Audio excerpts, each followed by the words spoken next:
મસ્ત મજાની જિંદગી અને એની મસ્ત મજાની વાતો. વાહ ભાઈ વાહ. જો અત્યારે બચ્ચાને બધી છૂટ, એને જેમ રમવું હોય તેમ રમે, બેસવું હોય તો બેસે, દોડવું હોય તો દોડે, બધી છૂટ. એને ક્યાંય કોઈ બંધન નહીં.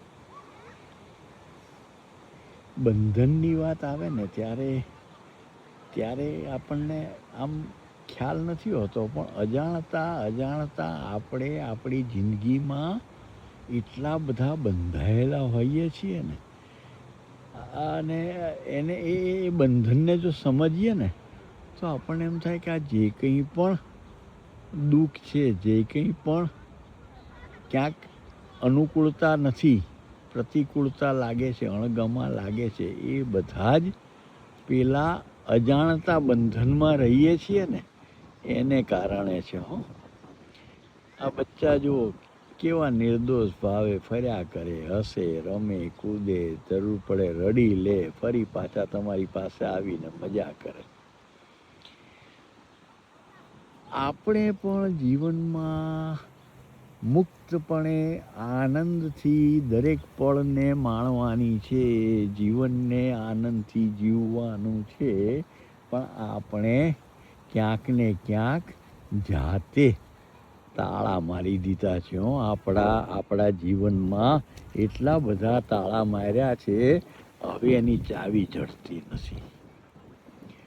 તમે ક્યાંક કોઈ જગ્યાએ રૂમમાં બેઠા હો, ક્યાંક તમે ઘરમાં બેઠા હો અને તમને કહેવામાં આવે ને, તમે આમ બેસવાના જ છો, સવારથી સાંજ સુધી ક્યાંય જવાના નથી, પણ કહેવામાં આવે કે બહારથી તાળું મારીને જઈએ છીએ, અમે સાંજે આવી જઈશું ત્યારે તાળું ખુલશે. જો હવે તમને બંધન દેખાયું, હવે તમને એમ થાય કે હું બંધ થઈ ગયો છું, હવે આ લોકો નહીં આવે ત્યાં સુધી હું બંધનમાં છું. આવું જ આપણા વિચારોમાં છે.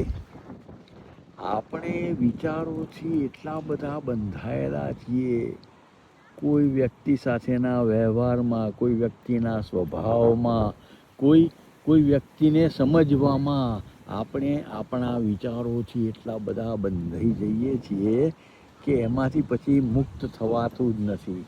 જ્યારે પણ એની વાત નીકળે, જ્યારે પણ કોઈ વ્યક્તિની વાત નીકળે તો તરત તમારી પાસે એના માટેના અભિપ્રાય, એના માટેના વિચારો, એના માટે નક્કી કરેલી તમે એક વાત તમારા મનમાં તરત આવી જાય કે ફલાણાની વાત છે ને એટલે એ તો આવા, એ તો આમ જ. આ બંધન છે. તમે એમાં બંધાઈ જાઓ છો. તમે તમારા દરેક સંબંધમાં, તમારા કુટુંબીજનો સાથેના દરેક સંબંધમાં ક્યાંક ને ક્યાંક વૈચારિક ભૂમિકાએ એકદમ બંધાયેલા રહો છો. જે મુક્તપણે વહાલ કરવાનું છે, મુક્તપણે પ્રેમ કરવાનો છે, મુક્તપણે જે જોડાવાનું છે એ જોડાઈ શકાતું નથી. એ બંધનમાંથી જો મુક્તિ મેળવી લઈએ ને તો જીવન જીવવાની મજા આવી જાય. બસ આટલું જ કરવાનું છે. બંધનમાંથી મુક્તિ કરવાનું કામ તમારા હાથમાં જ છે. તમારે તમારા વિચારોને ક્યાંક ને ક્યાંક રોજ નવી વાત, રોજ નવો વિચાર, ક્યાંય કોઈ બંધન નહીં, ક્યાંય કોઈને મળ્યા, વહાલ કર્યું, આનંદ કર્યો અને ફરી પાછા આગળ વધ્યા. આ જીવન છે. હરિ ઓમ. જુઓ